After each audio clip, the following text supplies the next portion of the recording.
মানুষের রাস্তাঘাট, school, college, তারপর মেডিকেল, এটার একটু সুবিধা হবে। বেকার যুবক থাকবে না এবং যাদের বাড়িঘর নাই তাদের বাড়িঘর দেওয়া হবে। আসসালামু আলাইকুম রাহমাতুল্লাহ। আজ বাংলাদেশ জামাত ইসলামী নির্বাচনী প্রচারণা শুরু।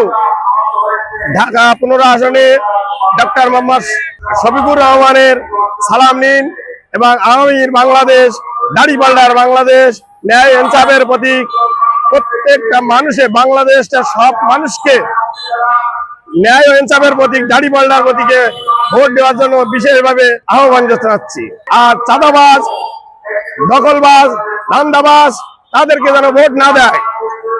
আর কোনো প্রলোভনে যেন আমরা না পড়ি।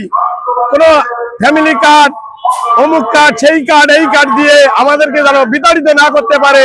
আমরা ন্যায় ও ইনসাফের প্রতীক, দাড়িপাল্লার প্রতীক ভোট দিয়ে দাড়িপাল্লাকে বাংলাদেশে জয়যুক্ত করতে পারি। আগামীর বাংলাদেশ ডক্টর শফিকুর রহমানের প্রধানমন্ত্রীর বাংলাদেশ। সেই কারণে যখন আজান ছিল তখন আমার কথা বলার কোনো সুযোগ নাই। দেখতে পাচ্ছি গতকাল, গত পরশু এবং আরো অন্যান্য দিনে আমাদের নারী কর্মীদের উপরে হামলা চালানো হচ্ছে। আজকে থেকে আমরা প্রচারণা শুরু করেছি। নির্বাচনী তফসিল ঘোষণার পর থেকে আমরা দাড়িপাল্লার জন্য যা কাজ করছি, নিষেধাজ্ঞা আগ পর্যন্ত ব্যাপক সাড়া পাচ্ছি ডাক্তার শফিকুর রহমানের পক্ষে দাড়িপাল্লার, এবং নারী পুরুষ উভয় নারীদের সমর্থনটা বেশি পাচ্ছি। তারা ডক্টর শফিকুর রহমানকে বেশি পছন্দ করে এবং দাড়িপাল্লায় ভোট দিলে তারা নিরাপদে থাকবে। দাড়িপাল্লায় ভোট দিলে তারা স্বাধীনতা বজায় করতে পারবে। দাড়িপাল্লায় ভোট দিলে তারা রাস্তায় স্বাধীনভাবে চলাফেরা করতে পারবে।